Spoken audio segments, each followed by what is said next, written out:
अपनी तुलना किसी से मत करो। जीवन में सबसे बड़ी भूल जो मनुष्य बार बार करता है वह है अपनी तुलना किसी और से करना। श्री कृष्ण कहते हैं कि तुलना वह अग्नि है जो मनुष्य की शांति, सामर्थ्य और आत्मविश्वास को धीरे धीरे जला देती है। कृष्ण समझाते हैं कि यह संसार विविधताओं से भरा है। हर इंसान का जन्म, उसका स्वभाव, उसका कर्म, उसकी क्षमताएं सब अलग है।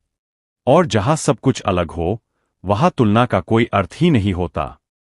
हर व्यक्ति का मार्ग अलग है। कृष्ण कहते हैं स्वभावजं कर्म कुर्वन्ति, अर्थात हर व्यक्ति वह करता है जिसके लिए वह बना है।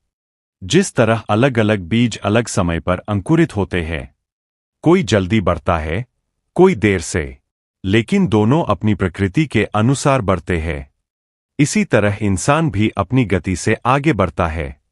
अगर तुम किसी ऐसे व्यक्ति से अपनी तुलना करोगे जो 10 साल आगे चल रहा है, तो तुम्हें हमेशा लगेगा कि तुम पीछे हो।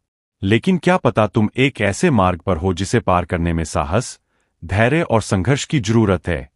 और वही तुम्हारा असली निर्माण कर रहा है। दो, तुलना से दुख पैदा होता है। कृष्ण कहते हैं तुलना मन की बेचैनी का पहला कारण है।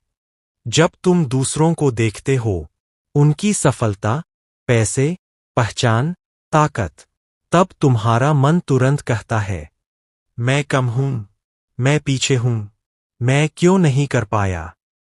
लेकिन याद रखो, जब इंसान अपनी हीनता महसूस करता है तब वह अपनी वास्तविक शक्ति को भूल जाता है। तुलना तुम्हें दो नुकसान देती है। या तो तुम खुद से नफरत करने लगते हो, या फिर तुम दूसरों से ईर्ष्या करने लगते हो, और दोनों ही मन को अंधकार में ले जाते हैं। अपना कर्म तुम्हारी सबसे बड़ी पहचान है।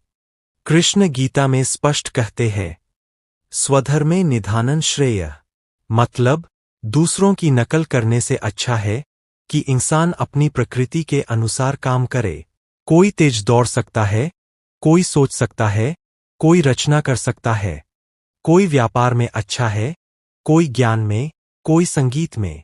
हर व्यक्ति अपने अपने तरीके से चमकता है। जैसे कमल पानी में खिलता है और गुलाब मिट्टी में, पर दोनों ही सुंदर है। क्या कोई कमल खुद को गुलाब से तुलना करता है? नहीं, वह जानता है कि उसकी सुंदरता उसके अपने अस्तित्व में है। तुलना ऊर्जा को नष्ट कर देती है। जब तुम दूसरों को देखकर दुखी होते हो, तो तुम्हारा मन उसी में उलझ जाता है। तुम्हारा ध्यान अपने लक्ष्य से हट जाता है। तुम आगे नहीं बढ़ते, बस सोचते रह जाते हो कि कौन कितना आगे है। कृष्ण कहते हैं जिसका मन दूसरों से व्यस्त है, उसका कर्म धीमा हो जाता है। तुलना करने वाला मन मजबूत नहीं, बल्कि कमजोर हो जाता है। असली प्रतियोगिता खुद से है। कृष्ण का आदेश है मनुष्य केवल स्वयं से प्रतिस्पर्धा करे। आज तुम कल से बेहतर बने, यही प्रगति है। आज तुमने थोड़ी मेहनत ज्यादा की, थोड़ी समझ बढ़ाई, थोड़ी गलतियां सुधारी, बस यही असली विजय है। अगर तुम रोज अपने आप से 1% बेहतर बनते चलो, तो एक दिन तुम वहां पहुंच जाओगे जहां पहुंचने का तुम्हें विश्वास भी नहीं था। दुनिया में लाखों रास्ते, पर तुम्हारा रास्ता सिर्फ एक। कृष्ण हमें सिखाते हैं कि हर आत्मा का अपना जीवन पथ है। कभी किसी और की तेज गाड़ी देखकर अपने पैरों को मत कोसो, क्योंकि गाड़ी उनका साधन है, पर शायद तुम्हारा साधन संकल्प, ज्ञान या धैर्य हो।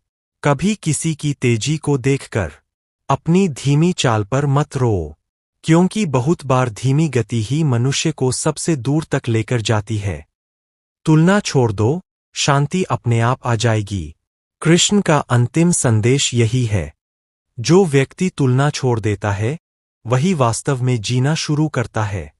जब तुम दूसरों को देखना बंद कर दोगे और खुद को देखना शुरू कर दोगे, तब तुम्हें पता चलेगा कि तुम कितने अद्भुत हो, कितने सक्षम हो, कितने मूल्यवान हो। शांति भी मिल जाएगी, आत्मविश्वास भी लौट आएगा, और तुम्हारा जीवन उसी दिशा में चलना शुरू हो जाएगा जिसे तुम्हारे लिए भगवान ने चुना है।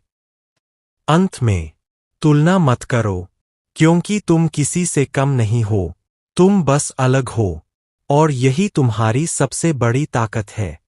श्री कृष्ण कहते हैं, अपने कर्म में लगे रहो, अपनी प्रकृति में भरोसा रखो, और दूसरों की ओर देखकर अपने प्रकाश को मंद मत करो।